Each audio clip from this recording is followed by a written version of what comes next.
사랑하는 주님, 저희를 한 교회로 부르신 것에 대해서 참 감사드리고, 주님, 이날 아침에 저희 모든 성도들이 한 마음으로 주님께 간구드리고 싶은 것이 있습니다. 주님, 어린아이부터 하나님의 부름을 기다리고 있는 사람에게까지 주님, 자기의 하나님을 만날 수 있도록 주님 도와주시기를 원합니다. 주님, 창조하시고 부활하시고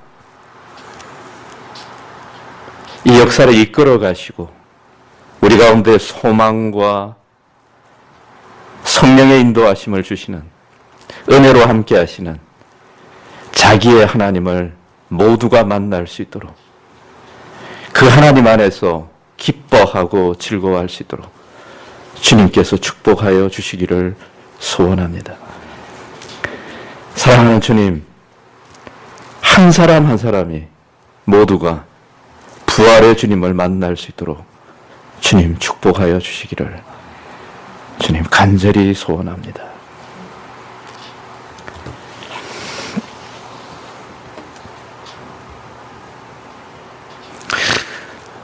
주님, 그리고 모든 지체들이 교회 안에서의 자기를 발견할 수 있도록 주님께서 인도하여 주시기를 소원합니다. 하나님께서 각양의 은사를 주시고 한 교회로 부르시고 교회의 지체로 부르신 그 거룩한 부름의 비밀을 깨달아서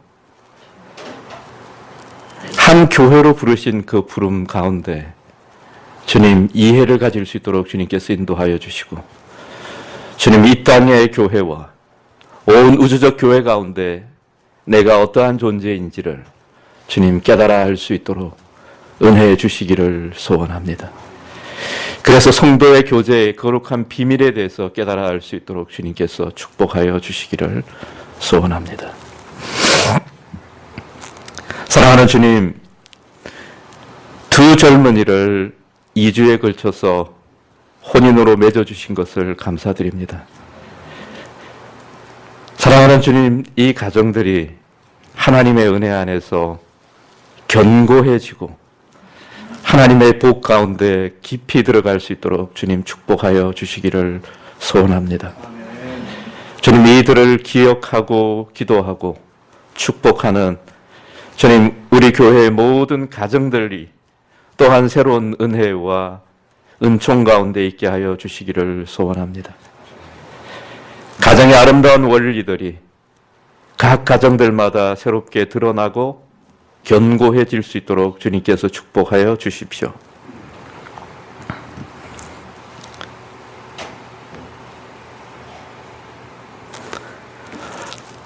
사랑하는 주님, 이 교회 가운데 사역하는 모든 사역자들,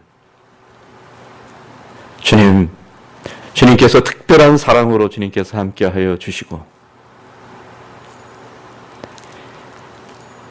주님의 지성소의 가장 내밀한 곳에서 흘러나오는 은혜와 기쁨과 권능으로 충만케 하여 주시기를 소원합니다. 하나님으로부터 오는 그 감당할 수 없는 기쁨 가운데 충만하게 들어갈 수 있도록 주님께서 축복하여 주시옵소서.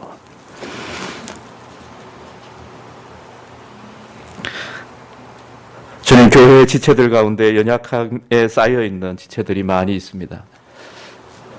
주님, 이 시간 찾아가 주시고 주님의 거룩한 보혈로 덮어주시고 치유하여 주시고 회복시켜 주시기를 소원합니다. 몸과 마음의 연약함 가운데 있는, 또는 경제적인 어려움 가운데 묶여있는 그 모든 자들 가운데 주님 지금 찾아가 주셔서 하늘로부터 임하는 은혜와 회복과 하나님의 격려와 새로운 소망 가운데 힘을 얻게 하여 주시기를 소원합니다. 사랑하는 주님, 입시를 준비하고 있는 자녀들 주님께서 특별히 권고하여 주시고 그 가정들을 붙들어 주시고 선하신 하나님께서 그 인생들을 선하게 인도하여 가실 것에 대하여 깊은 믿음 가운데 평강을 허락하여 주시기를 소원합니다. 주님 지혜를 주시고 은혜를 주시고 주님 이 어려운 시기에 하나님에 대하여 더 깊은 소망을 가질 수 있도록 주님께서 축복하여 주시옵소서. 주님 이 예배를 주님께 올려드립니다.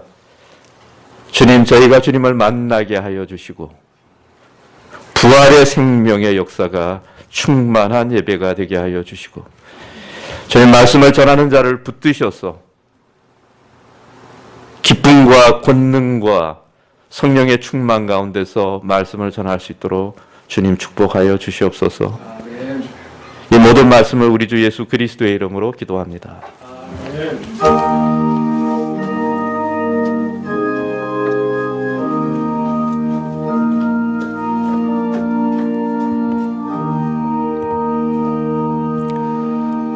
네, 말씀은 마태복음 16장 13절부터 16절까지 말씀입니다.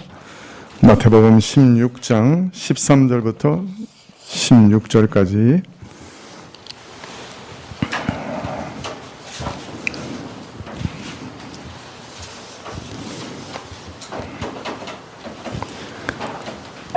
마태복음 16장 13절부터 16절까지 찾으신 줄 알고 봉독해 드리겠습니다. 신약 27쪽인데요. 마태복음 16장 13절부터 16절입니다. 예수께서 가이사랴 빌립보 지방에 이르러 제자들에게 물어 가라사대 사람들이 인자를 누구라 하느냐 가로되 더러는 세례 요한 더러는 엘리야 어떤 이는 예레미야나 선지자 중에 하나라 하나이다. 가라사대 너희는 나를 누구라 하느냐 시몬 베드로가 대답하여 가로되 주는 그리스도시요 살아계신 하나님의 아들이시니이다. 아멘.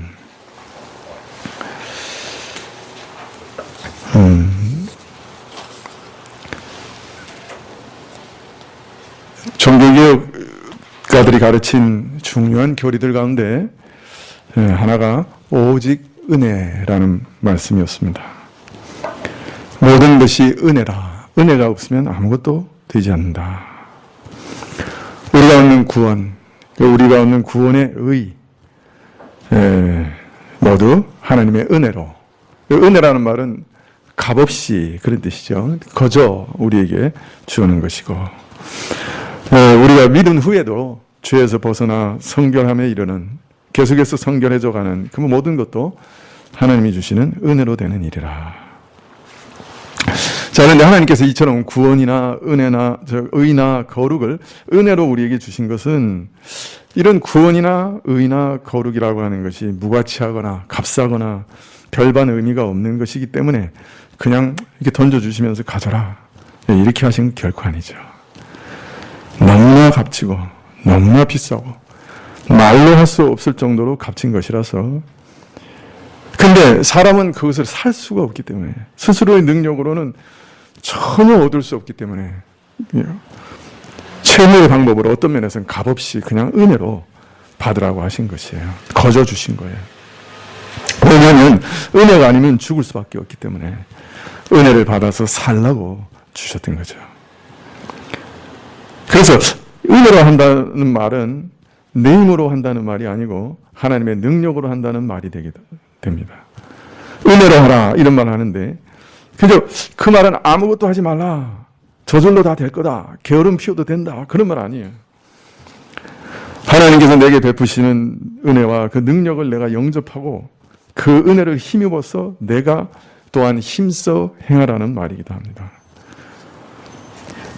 근본적으로 나를 의지하지 않고 하나님만을 전심으로 의지하면서 내 힘이 아니라 하나님의 능력으로 되어지게 해주십시오 기도하면서 그러나 내가 결단하고 내가 노력하고 내가 힘쓰라는 말이에요. 네, 보통 사람들은 내가 막 힘쓰고 애쓰고 노력하면 자기를 의지해요. 내 힘으로 다 될 거다. 내가 오늘 결단했으니까 할 수 있어. 근데 세상 사람들 다 말하는 게 뭐야? 할 수 있어. 이거잖아요. 근데 문제는 할 수 없어요. 특별히 영적인 것은. 그래서 자기를 의지해서 할 수 있어가 아니고 하나님을 의지해서 하나님 도와주세요. 하나님 힘 주실 줄 믿습니다. 그래서 내가 할 수 있어. 이렇게 돼야 되는 거예요. 그래 내가 애쓰고 힘쓰고 기도하고 결단하고 그렇게 해야 돼요. 근데 그것이 하나님을 전심으로 의지하면서 그렇게 하는 거예요. 나를 의지하면서 그렇게 하는 게 아니고 내 힘으로 될 수 있다 생각하지 않고 하나님의 능력을 주시면 할 수 있다. 그리고 주실 거야 라는 믿음 가운데 그렇게 행하는 거예요. 그래서 은혜로 그저 받는 것, 주님이 칭의, 양자, 그러니까 자녀 되는 것, 주님같이 거룩해지는 것, 이거 다 은혜로 그냥 받은 거예요. 그런데 그렇게 된 사람은 이제 주님을 점점 닮아갈 수 있도록 은혜의 일을 내 안에 열매 맺어야 되는데 그것도 은혜로만 되는 거예요. 그러나 그것도 전적으로 의지하면서 그러나 거기서는 내가 결심하고 결단하고 노력하고 애쓰고 기도하고 간구하고 이런 것들이 함께 가는 것이에요. 그 일이 이루어졌을 때는 우리 자신이 알아요. 아, 이건 내 힘으로 된 거 아니구나. 하나님의 은혜로 선물로 됐구나. 자기가 알아요. 할 수 없는 것을 하게 됐거든요. 그런데 이제 참 바리새인들은 불행하게도 이 하나님 앞에서 참 엎드려져서 자신의 무능과 연약함을 고백하고 은혜를 의지하기보다 스스로 자기 힘을 의지하는 쪽을 택했어요. 그러나 여러분, 예수님께서 산상수훈에서 우리에게 뭘 가르쳐 주셨어요? 하나님의 백성은 이렇게 산다 하면서 가르쳐 주신 그 규범이 얼마나 높아요. 율법에서 살인하지 말라 하신 말의 진짜 뜻은 마음으로도 사람을 미워하지 말라는 계명이다. 율법에서 간음하지 말라 하신 그 계명은 마음으로도 음욕을 품지 말라는 그런 말씀이다. 제가 결혼식 때도 잠깐 말씀드렸지만 누가 소나 나귀를 잃어버리면 그 소와 나귀를 다시 주인에게 돌려주라 그렇게 하셨단 말이에요. 자, 그런데 율법을 지키는 자의 진정한 태도는 뭐냐면 그냥 율법이 그렇게 얘기하니까 내가 돌려줘야 돼. 이거 의무야. 이게 아니에요. 항상 율법을 지키면서 하나님을 사랑하고 이웃을 내 몸처럼 사랑하는 정신으로 그 일을 하는 거예요. 여러분 한번 생각해 보세요. 이웃이 잃어버린 소와 양이나 나귀를 돌려줄 때 하나님을 사랑하면서 돌려준다는 건 뭘까요?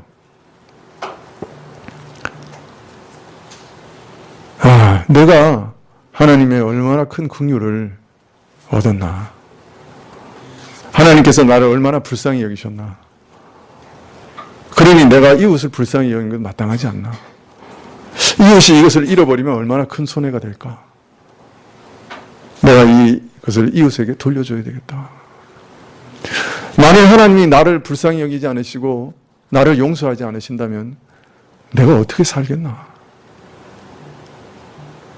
그래서 내가 이웃도 용서하고 사랑하는 거죠. 이웃이 거듭거듭 범죄해도 나도 하나님께 이렇게 거듭거듭 정말 수만 번 똑같은 죄를 반복하는데 하나님이 여전히 나를 사랑하시고 불쌍히 여기시고 용서하시니 나도 내 이웃이 나를 미워하고 해하는 것을 용서해야 되겠다. 이거예요. 하나님을 사랑하는 이웃을 사랑하는. 또 서로 돌려주면서 생각합니다. 만일 나라면 이걸 잃어버리면 얼마나 큰 손해가 되고 얼마나 마음이 아플까.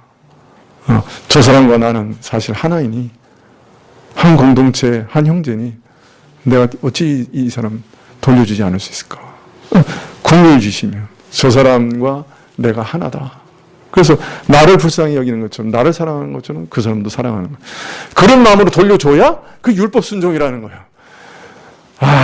참 말은 쉽죠.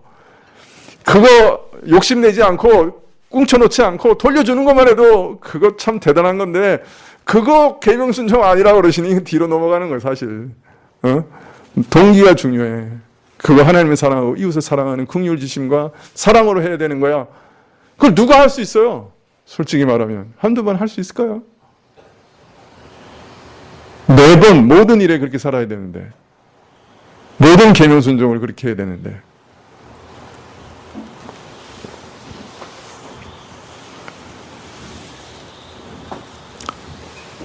이런 말씀 앞에서 참 나는 한 번도 범죄한 적 없어요. 지금이라도 다 지킬 수 있어요. 누가 말할 수 있겠어요? 하나님의 계명의 뜻을 조금이라도 제대로 알면 저는 사람으로는 이거 도저히 할 수 없습니다 하는 걸 알 수 있어요. 그럼 어떻게 해야 되겠어요?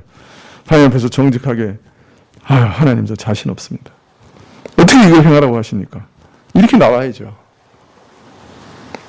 내게 나와라. 내가 너를 위해 십자가에서 죽었다. 내 너를 위하여 다 너의 죄값을 다 받았다. 내가 다 받았다. 내 죄를 다 그래서 속했다. 나를 믿기만 해라. 그러면 여기 살 길이 있구나. 예수님 영접하고 그 은혜를 따라가면 될 터인데 내 힘으로 할 수 없으니까 내 마음이 그렇게 안 변하니까 하나님의 은혜를 따라서 하나님이 베푸시는 그 마음을 따라서 살아라. 그러면 하나님 정말 내게 그 은혜를 주세요. 따라가면 될 터인데 내가 그 힘으로 내 힘으로 그 의를 행하리라 하는 잘못된 열심에 또 이 의를 행해서 내가 구원에 이르리라 하는 거짓된 믿음에 하나님이 거저주시는 은혜 그 구원, 의, 거룩을 발로 차버렸어요. 이것이 바리새인. 물론 이 복음을 믿는 것이 쉽지 않죠. 우리 안에 있는 게 참 지독한 거예요. 그래서 은혜를 따라가라. 참 그러면 변화되고 새롭게 될 거다. 근데 변화됩니까? 그게 쉽습니까? 기다려도 안 변하잖아요. 40년이 지났는데 화내는 건 똑같잖아요. 앞에서 차 확 하고 끼어들면 나도 확 밟아가지고 그 차 앞에 서고 막 이게 목사가 하는 짓이요. 이게 40년 동안 연단 받았다 하는데 그 짓 하고 있는 거예요. 예.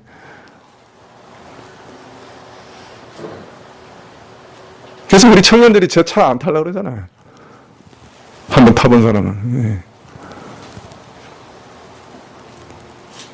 오늘 이게 완전히 부끄러운 거 다 나눠보네, 그냥, 그죠? 여기 40년 지나도 이 모양인데, 그러니까 속으로 생각하는 거예요. 뭐가 변하나? 뭐 기도하고 기도해도 무슨 변화가 있나?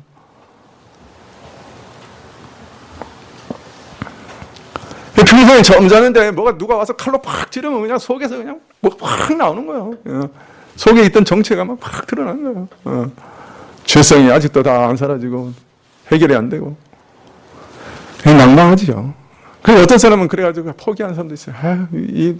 저 목사 말 따라가면 평생 이거 못 벗어난다. 그럴 수 있죠. 그냥 정말 자기가 얼마나 지독한 죄인인 것을 아는 사람은 다른 길이 없잖아요. 내가 결심한다고 됩니까? 금식한다고 됩니까? 100번을 결심하고 1000번을 결심한다고 됩니까? 내 속에서 그냥 막 솟아나는 건데. 자기가 누군지 아는 사람은 다른 길이 없잖아요. 은혜 외에는 다른 길이 없잖아요. 그러니까 그 길로 가는 거예요. 다르게 할 수 있으면 가서 해버리죠. 뭐 자기가 그거 다 이길 수 있으면 내가 이겨버리죠. 뭘 기도하고 기다려요. 그럼 뭘라고 그렇게 애쓰고 결단해요. 결단은 아무리 해도 나를 의지해도 안 되니까 결단하면서 하나님을 의지하는 거예요. 하나님, 내가 오늘도 이 죄를 끊기로 결심합니다. 근데 제 결심 안 의지합니다. 하나님 의지합니다. 도와주세요. 살려주세요.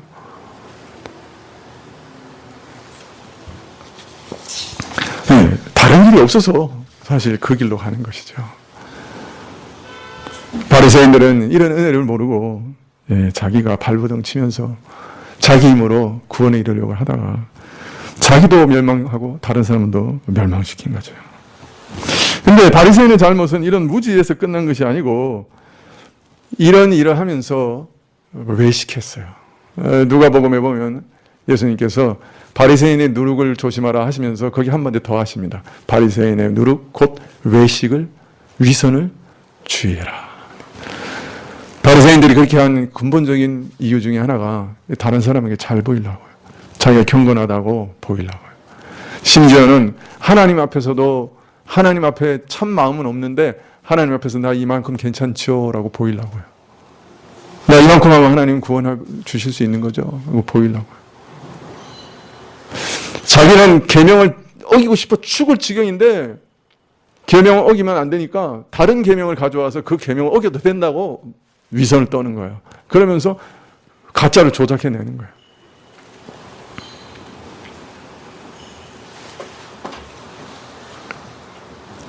참 하나님은 늘 마음을 보시는데, 그래서 계명을 순종하는 것도 하나님을 사랑하고 이웃을 사랑하는 그 마음으로 행해야 된다라고 늘 가르치시는데, 마음으로 범죄하면 이미 범죄한 것이다 라고 말씀하시는데, 그 마음을 보시는 하나님 앞에서 위선을 떤 거예요. 행위로만 한 거예요. 변화된 마음이 아니라, 마음에서 나온 것이 아니라 선을 가장하고 겉으로만 꾸며낸 거예요. 그래서 예수님께서 이 바리새인들의 누룩을 조심해라, 그 위선을 조심해라, 그렇게 얘기한 거죠. 위선을 내려놓으면 그 다음 바로 깨닫는 건 자기가 죄인인 거예요. 아, 내가 이거 죄인이라 다른 길이 없구나, 그 깨닫게 되는 거예요. 근데 그 사람에게만 잘 보이면 되니까 사람들한테는 칭찬을 듣죠. 그러나 하나님은 다 아시죠. 하나님 앞에서는 아무 쓸데없는 의가 된 거죠. 원래 율법은 우리가 얼마나 죄인인가 하는 것을 드러내는 것이 그 1차적인 목적인데, 바리새인들은 그 앞에서 실패한 것이죠. 네. 바리새인들은 뭐가 먼저고 무엇이 나중인지 전혀 몰랐어요. 그걸 오해했어요. 율법을 행하는 것이 먼저가 아니고 하나님의 긍휼을 바라는 것이 먼저요, 그리스도의 은혜를 입는 것이 우선인 거예요.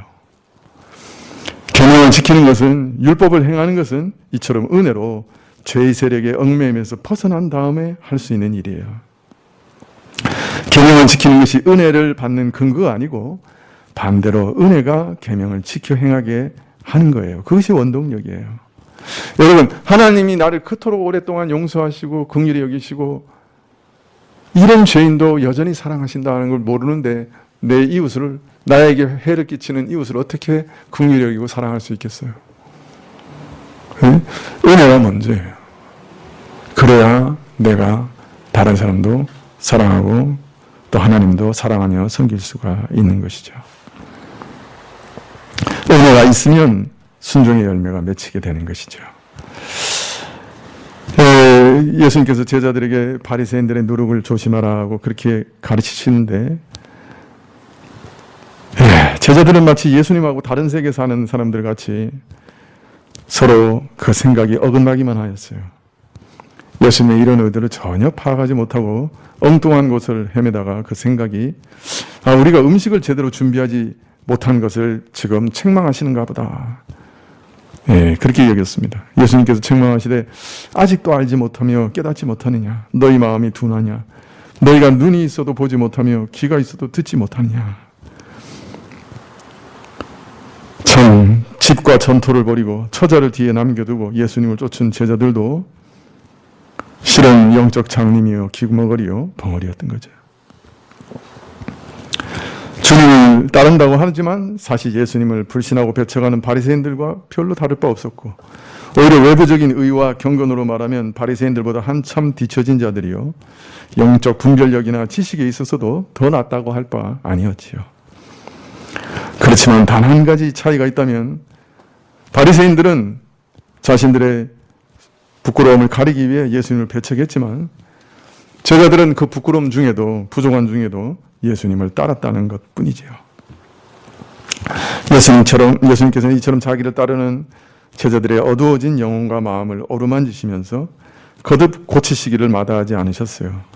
저들에게 계속 말씀을 주시고 교훈하시고 저들의 마음을 밝히려고 애쓰셨습니다. 빛을 주려고 애쓰셨어요. 오늘 말씀에는 이러한 노력이 아주 중요한 결실을 맺으신 것을 말씀하고 있습니다. 드디어 제자들의 마음에 빛이 비쳤어요. 그리고 그 열매가 최초로 드러나게 되었습니다. 아주 공적으로 드러나게 됐어요. 바로 그것이 너희는 나를 누구라 하느냐 하는 물으심, 주의 물으심에 대해서 또 주는 그리스도여 살아계신 하나님의 아들이십니다 라고 대답한 베드로의 신앙 고백입니다. 신자에게, 어떤 사람에게 하나님의 계시의 빛이 비춰져서 처음 드러나는 것이 뭔가? 그가 흑암과 지옥의 세력에서 벗어나서 이제 하나님의 은혜 안에 들어오게 됐다. 은혜를 얻었다 하는 것을 처음으로 어떻게 알 수 있는가? 그것이 바로 오늘 말씀이에요. 사람이 은혜 안에 들어왔다 하는 것을 어떻게 알 수 있는가? 그것이 바로 이 말씀 안에 들어있는 겁니다. 그래서 몇 주 동안에 도대체 이 말씀의 의미가 뭔가 하는 것을 좀 살펴보려고 하는데요. 자, 먼저 16장 13절에 예수께서 가이사랴 빌립보 지방에 이르러 제자들에게 물어 가라사대 사람들이 인자를 누구라 하느냐. 가이사랴 빌립보 지방에 이르렀을 때 예수님께서는 제자들에게 사람들이 나를 누구라 하느냐 이렇게 물어보셨어요. 근데 먼저 이 가이사랴 빌립보라고 하는 것이 어떤 곳인가 하면 이스라엘 저 북쪽 끝이에요. 지금도 이 이스라엘의 북쪽 끝에 가면 헐몬산이라고 하는 높은 산이 있습니다. 그 산이 굉장히 높기 때문에 사시사철 눈이 쌓여 있을 정도로 이게 높아요. 지금도 아주 전략적인 요충이죠. 거기서부터 다마스커스까지 다 보이기 때문에 이스라엘이 절대로 놓치지 않으려고 하는 아주 높은 산인데 거기 이제 1년 내내 만년설이 덮여 있고 그 산자락에 물이 흘러내리 오는데 그 물이 사실은 갈릴리로 흘러내리고 그 갈릴리 호수에서 다시 요단강으로 흘러가는 거예요. 그러니까 이게 또 이스라엘의 그 식수의 아주 근원이 되기도 합니다. 그 그 헐몬산 남쪽 기슭에 작은 도시가 하나 있었어요. 그런데 그 갈릴리 호수에서는 약 북방 한 400km 좀 되는데요. 이 조그만 도시가 헤롯 대왕의 아들 분봉왕 헤롯 빌립의 때 크게 확장됩니다. 그리고 그는 로마 황제 디베로 가이사를 기념하는 의미에서 이곳을 가이사라라고 붙였어요. 근데 이스라엘 가운데는 가이사라라고 하는 이름의 도시가 또 다른 곳에도 있었습니다. 그래서 그것을 분별하기 위해서 빌립이 지었다는 의미를 붙여서 가이사라 빌립보라고 이름을 붙이게 된 거죠. 가이사라라고 하는 곳이 여러 군데 있었기 때문에 그 중에 구별하기 위해서 가이사라 빌립보라 이렇게 이름 지었습니다. 예수님 당시에는 여기는 이방인들의 도시였어요. 그런데 예수님께서 왜 이렇게 완전히 끝인 북쪽 지방 끝까지 오셨는가? 이후 사건의 진행을 보면 이후에 예수님께서는 예루살렘에 올라가십니다. 그리고 죽으시고 부활하시고 승천하십니다. 그러니까 여기 저 북쪽 끝에서부터 이제 쭉 여행하셔서 예루살렘까지 남쪽에 있는 예루살렘까지 여행하시고 거기서 십자가에서 죽으시고 부활하시고 승천하시는 거예요. 즉 최종적인 고난의 길을 가기 위해 이제 제자들의 믿음을 점검하시고 준비시키실 필요가 있으셨기 때문에 그래서 유대인들이 없는 조용한 곳을 지금 찾아오신 것이 아닌가 짐작이 됩니다. 그리고 여기서 사역과 역사의 중요한 전환점이 이루어집니다. 예수님께서는 가이사랴 빌립보에서 예루살렘에 이르기까지 이어질 그 긴 여행을 시작하시지요. 그리고 가이사랴에서 자신의 십자가와 부활에 대해서 명백하게 드러내어 가르치시기 시작하십니다. 그리고 이후에는 주로 제자들을 양육하고 교훈하시는데 집중하고 계시는 것을 볼 수 있어요. 이처럼 예수님의 마지막 여행이 시작되는 중대한 역사적 시점에 베드로의 신앙 고백이 있었고 이것이 어떤 면에서는 예수님의 일반적인 복음 사역을 마감하고 이제 마지막을 바라보면서 제자들에게 집중하는 중요한 전환점이 되는 것이 아닌가 짐작이 됩니다. 13장 하반절에 제자들에게 물어 가라사대 사람들이 인자를 누구라 하느냐? 가로되 더러는 세례 요한, 더러는 엘리야, 더러는 예레미야나 선지자 중에 하나라 하나이다. 가라사대 너희는 나를 누구라 하느냐? 사람들이 나를 누구라 하느냐 이렇게 물으시자 제자들이 대답하되 어떤 사람들은 세례 요한이고 다른 사람은 엘리야라 그러고 또 선지자들 중에 하나라고 대답합니다. 즉 일반적인 그것도 반대하는 자들이 아니고 호의적인 사람들이 일반적인 대중의 생각은 구약의 선지자와 같은 분, 또 구약의 선지자 중에 하나 이렇게 생각하고 있었던 거죠. 이번에는 바로 제자들을 향해서 너희는 나를 누구라 하느냐 하고 물으십니다.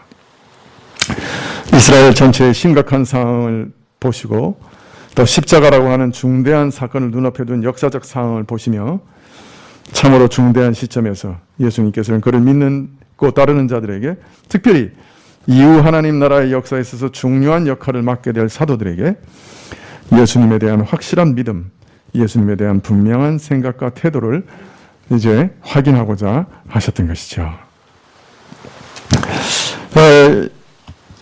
예수님의 질문은 얼핏 보면 너무나 단순하고 너무나 당연한 것처럼 보이지만 사실은 많은 경우 사람들로 하여금 당혹하고 당황하게 하는 질문이죠.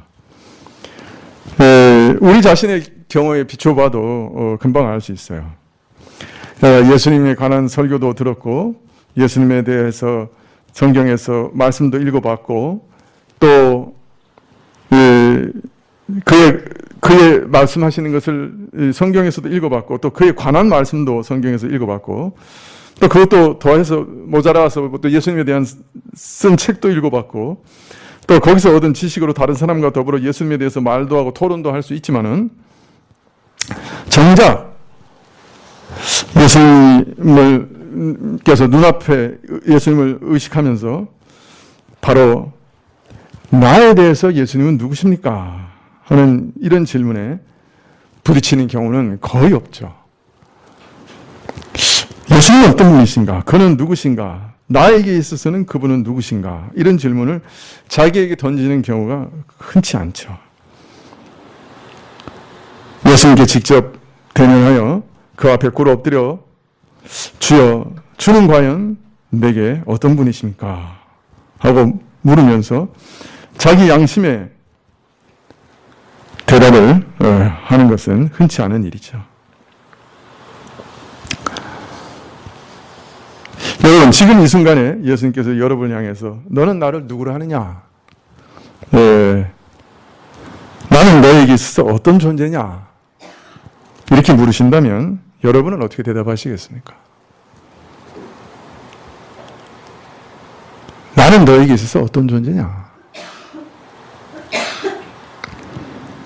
다른 사람의 생각과 믿음이 아니고 내 부모님의 생각과 믿음이 아니고 교회 목사가 뭐라고 말하는가 그거 아니고 교회 안에 잘 믿는 분들이 어떻게 얘기하고 또 이렇게 얘기하더라 그거 아니고 바로 너 자신의 생각을 한번 말해봐라.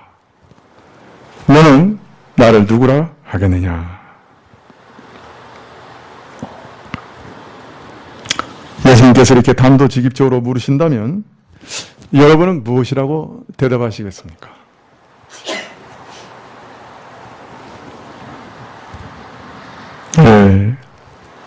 오늘 이 질문을 여러분 스스로에게 한번 해보시면 좋겠어요.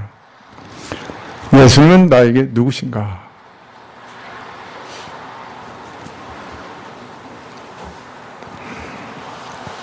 베드로는 오늘 주는 그리스도시요 살아계신 하나님의 아들이십니다. 나에게 있어서는 주님은 그리스도, 나의 그리스도이시고 하나님의 아들이십니다. 그렇게 대답을 한 것인데요. 이 말의 의미가 무엇인가 하는 것을 다음 주부터 좀 살펴보려고 합니다. 사실 우리가 이 말 너무 많이 들었죠, 그죠? 교회 오면 수만 번 들은 말인데, 근데 그 말이 무엇을 의미하는가? 나의 주시고, 나의 그리스도시고, 나의 하나님이십니다. 이 말의 의미가 뭔가, 우리가 좀 살펴보면 좋겠습니다.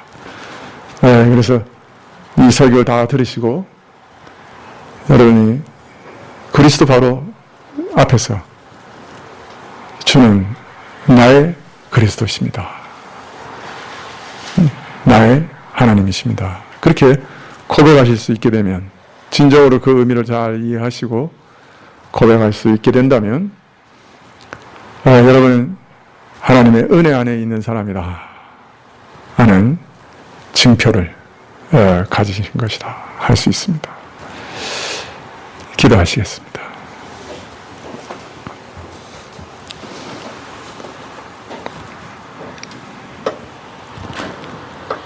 주의 은혜를 오늘도 구합니다. 주의 은혜 없이 살 수 없어서, 주의 은혜 없이는 믿음을 유지할 수 없어서, 주의 은혜 없이는 믿는 자로 살 수 없어서 주의 은혜를 기대하고 구합니다. 저에게 주의 은혜를 허락하여 주시옵소서. 주를 올바로 믿는 은혜를 허락하여 주시옵소서. 주를 참으로 믿고 올바로 고백할 수 있는 은혜를 주시옵소서. 주의 은혜를 의지하며 오늘도 살아갈 수 있도록 도와주시옵소서. 나의 삶 구석구석에 주의 은혜가 역사하게 하옵시고, 그래서 그리스도를 닮아가는 하루가 되게 하여 주시옵소서. 주의 은혜가 역사하여 내 모든 죄가 용서받고, 내가 이 땅에 살아가는 동안에도 천국 백성으로서 감사와 기쁨의 삶을 살아갈 수 있도록 은혜 베푸시기를, 우리 안에 있는 모든 죄와 잘못을 제거하시고 교정하시기를, 주의 은혜로 그렇게 하시기를 기도합나이다. 예수님의 이름으로 기도합나이다. 아멘. 네, 105장 찬송하시겠습니다.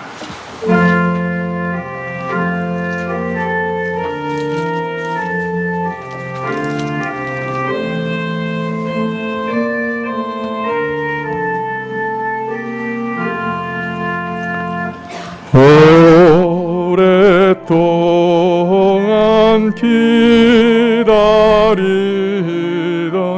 주님 강림하셔서 죄에 매인 백성들을 자유 얻게 하시네. 주는 우리 소망이요 힘과 위로 되시니, 오래 기다리던 백성 많은 복을 받겠네. 모든 백성 구하려고 임금으로 오시니, 영원토록 우리들을 친히 다스리시며,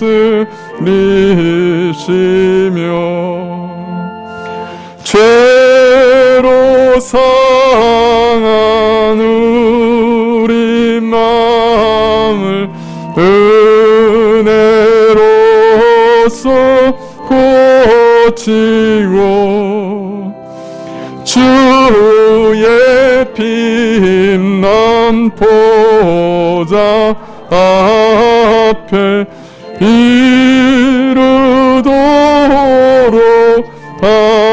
하소서.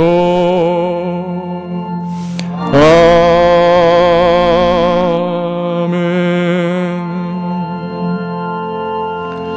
지금은 우리 주 예수 그리스도의 은혜와 하나님 아버지의 크신 사랑과 이 은혜와 사랑을 깨닫게 하시고 누리게 하시는 성령님의 교통하시고 역사하심이 은혜를 구하며 죄로 상한 마음에 참된 위로를 구하며 주님의 은혜를 소망하며 머리 숙인 주의 백성들 위해 지금부터 영원까지 함께 계실지어다. 아멘.